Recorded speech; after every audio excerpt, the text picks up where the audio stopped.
Quran-ı Kerim buyurur ki, ey iman gətirənlər, nə alış-verişin, nə də dostluq və şəfaətin olmayacağı gün gəlməmişdən qabaq, sizə ruzi olaraq verdiklərimizdən xərcləyin. Yəni bir gün gələr, bunu bacarmazsınız. Bir gün gələr, bu neymət sizin əlinizdən çıxacaq. O gün ki, nə dostluq keçərlidir, nə şəfaət, nə kimsə kimə fayda verə bilər. Belə bir gündən çəkinin. Belə Quran-ı Kərimin axırıncı nazil olduğu ayələrdəndir. Və ən sonda nazil olduğu ayə də deyirlər ki, bu ayədir. وَاتَّقُوا يَوْمًا تُرْجَعُونَ فِيهِ إِلَى اللّٰهِ Qorxun o gündən ki, o gündə Allaha tərəf qaytarılacaqsınız. Sonra hər bir şəxsə qazandığının əvəzi kamil surətdə veriləcək və onlara zülm olunmayacaq. Kim nə etsə, bilsin ki, orada ona veriləcək. Tələf olmur. İstəyirsən ki, malın tələf olmasın, Əmirül-Müminin buyurur ki, həmən o fəqiri tapdınsa, ver ona, o tələfə getmir. Zaval olmur. O sənə qaytaracaq. Onu çox etibarlı bir yerə əslində sən qoymusan, etibarlı əllərə vermisən, o tələf olan deyil. Bir dəfə İmam Səccad əleyhissalam qurban kəsmişdi.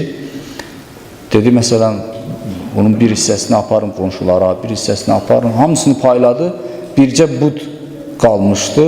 Ətrafı dedi ki, Yəbnə Rasulullah, hamısını payladın, özümüzə heç nə saxlamadın.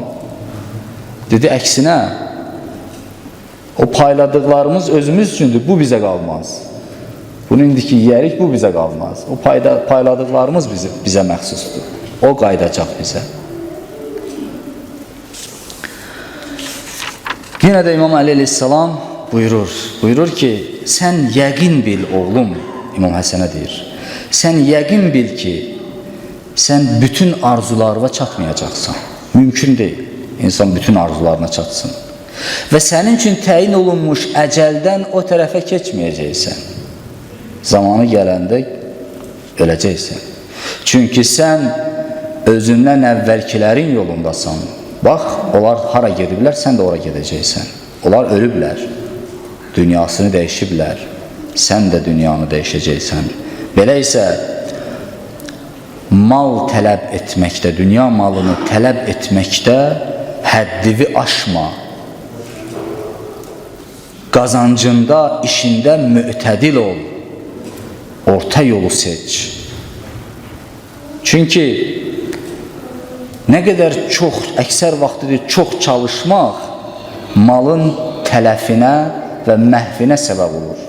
Olur da görsən ki, insan çox çalışır ki, daha çox qazansın, amma daha çox iflas edir. Nə qədər görmüşük, nə qədər eşitmişik. Həzrəti Peyğəmbər buyurur ki, dünya malı istiqamətində çalışmaqda mütədil olun. Çünki hər bir kəsə onun üçün müəyyənləşdirilmiş şey veriləcək. Narahat olmayın. Əksər hallarda çox çalışmaq malın məhvinə səbəb olur.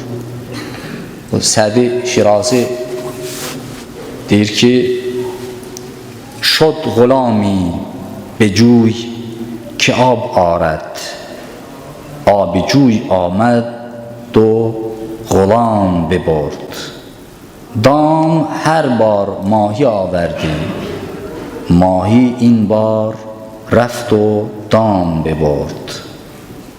Deyir, nökər getdi çaya ki, su gətirsin. Çay daşaraq aldı, onu apardı. Tor həmişə balıq dolu gələrdi. Bu dəfədə balıq toru apardı. Deyirsən ki, balıqlar gəlir, doluşur, sonra toru da aparır. Deyirsən, istəyirsən çox çalışasan, çox qazanasan, o həddivi bil. Həddi aşsan, bir də görsən ki, mal hamısı tələf oldu. Sonra buyurur, Əmirül-Müminin davam edir. Mən də tərcümə edirəm, çox üstündə qalmıram, tərcümə edirəm. Buyurur ki, nə hər çalışan ruzi qazana bilir, nə də mütədilliyə riayət edən məhrum olur. Yəni, çox çalışmaqla deyil. Düzdür, insan gərək çalışsın. Amma o həddi aşsa, harama getsə, görürsən ki, alınmayacaq. Yəni, insan bu yolda özünü gərək tələf eləməsin. Bunu deyir Əmirül Müminin. Çünki deyirsən, orta həddi də götürsən, demir evində otur, çalışma yox. Orta həddi də götürsən, məhrum olmayacaqsan. Sənin üçün təyin olunmuş ruzi gəlib səni çatacaq.